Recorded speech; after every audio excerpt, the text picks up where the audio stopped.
Hey, this is Victor Antonio, and welcome to another Let's Talk Sales, where you and we just talk about sales. Get no hype, no hyperbole, no, fluff. Just let's really talk about this. Today's subject is something I think you're familiar with, which is resistance. Why do customers resist, or why does anybody resist? So, what is resistance, right? And I was reading a book. What triggered me for this conversation was I was reading a book by, Paul Gibbons, who wrote a book called Impact. If you're into leadership management, this is a great book. So it's called Impact. It really talks about culture, but specifically the chapter that kind of resonated with me, because I'm in sales, it's all about, why do people resist and what is resistance? And, he said there's two ways to get people to do what you want. One is coercive, force them to do it, just get them to comply. The other one is, persuasion, where you get them to commit to something. Now, that's an interesting concept, right? You can coerce somebody to do something for you if they resist, and you get compliance. Or you can persuade them, and they'll be committed. But in either case, if you really think about it, I started thinking about this. Even if I coerce somebody into doing something, gain compliance, eventually that compliance will wear off. In other words, the fear of doing something or not doing something will wear off. And even if you persuade somebody and they commit to doing something, how do you know that they're not going to get uncommitted to doing something? Now, what does all this have to do with sales? Resistance is one of those things that we often view as, if they're resisting, it's a bad thing. And what I want to do in this Let's Talk Sales is let's analyze resistance, both from a coercive perspective and a persuasive perspective, and say, what is it? What is resistance? Because everything in sales is about resistance, right? People resist change.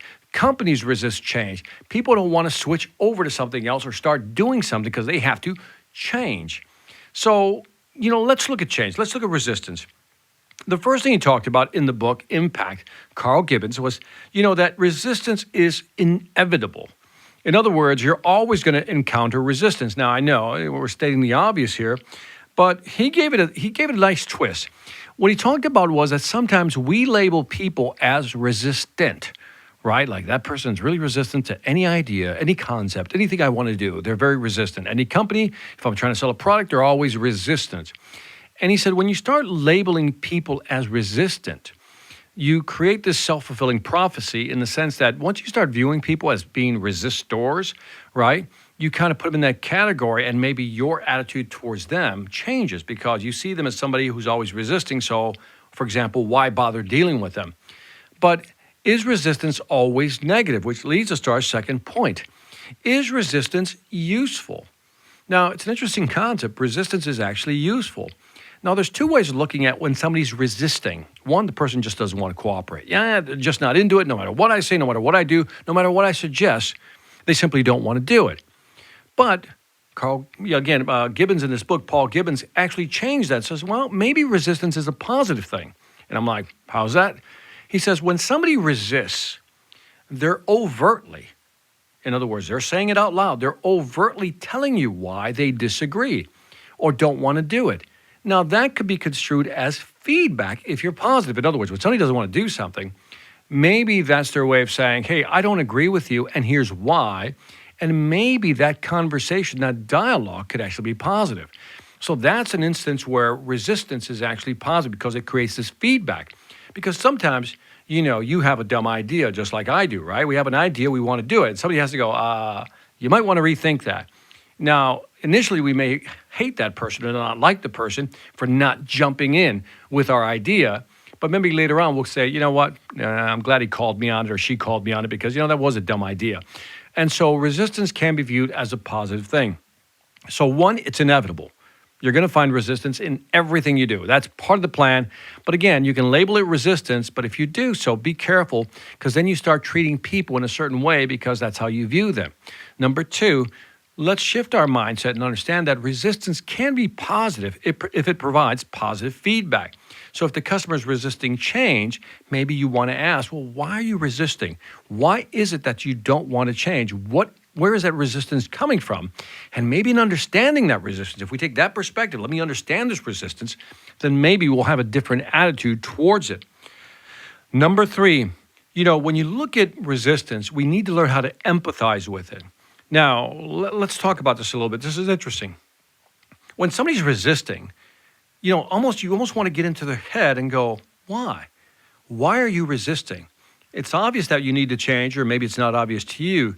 But maybe if we try to understand why people resist, we can be more effective in persuading or selling them. See, too often we want to say, hey, do this, do that, because we know we've been here before. This is what you need to do. Like, I remember years ago, I read the study, I'm trying to remember the study, where they talked about salespeople. And certain salespeople, when they first start out, are very good at selling, very good at selling. And then 6 months into it, their numbers start to go down. And when they looked at it closer, and I'm trying to remember the study, when they looked at it closer, excuse me, what they figured out was that when a person was new in selling, when they were new, because they were afraid to give their opinion because they were unsure of themselves, they focused on asking more questions. They focused on asking more questions as opposed to talking a lot. Now, fast forward 6 months into this, they're feeling pretty good about themselves. They know the content, they know the deal, and they've closed a lot of deals. So therefore, they're feeling pretty good about themselves. So now, instead of asking a lot of questions, they already superimpose what they think they know about the customer, and they're not listening anymore, and their sales begin to drop. So when we stop empathizing with what the customer wants, we lose something. So you got to understand, what customers want today is for you to be empathetic. One, let me know that you understand me. Number two, also let me know that you're looking out for my best interests. And the only way you can arrive at that is by empathizing first with their position and then looking out for their best interest. Number three, that when you look at resistance, it's about culture, it's about organizations, it's about people. In other words, resistance is a very complex thing. Sometimes we try to make it simple, like, yeah, it's just resistance. But sometimes the person you're selling to wants to change. Maybe their group wants to change, but the organization or the organizational culture is set up in such a way that it doesn't allow for that. So maybe that's another reason for that resistance. Last but not least, look, the ultimate vaccine, and I think Paul Gibbons had this exactly right. He said the ultimate vaccine for resistance is trust. Because when people trust you, they can do that mental hump over the resistance. Trust is a big thing. So again, what is trust? Empathize with me and let me know that you're looking out for my best interest. And the question is, how do you transmit that? And that's up to you to figure that out. How do you transmit that? How do you let them know, man, I understand your business. I understand what you're going through. I get it. And I want to suggest something and I want to sell you something that I know is going to help you. I'm not doing it because I want to make a commission. I'm doing it because I first want to help you. Now, often I hear that, sales is a servant leadership type of thing. And to some extent, I think that's true, that we got to lead with, let me just try to help you. That's real selling in the long run.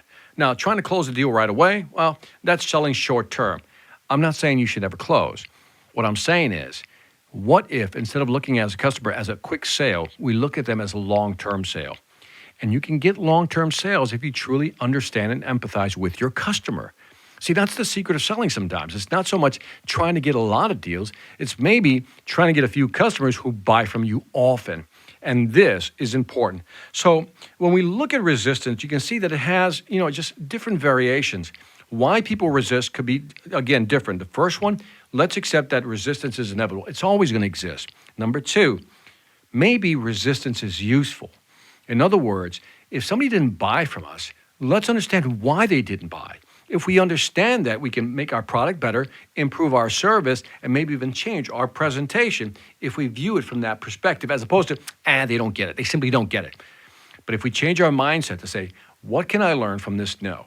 What can I learn from this rejection? Let me understand what the resistance is about, and then I can, again, upgrade my product, change my service, or change my presentation.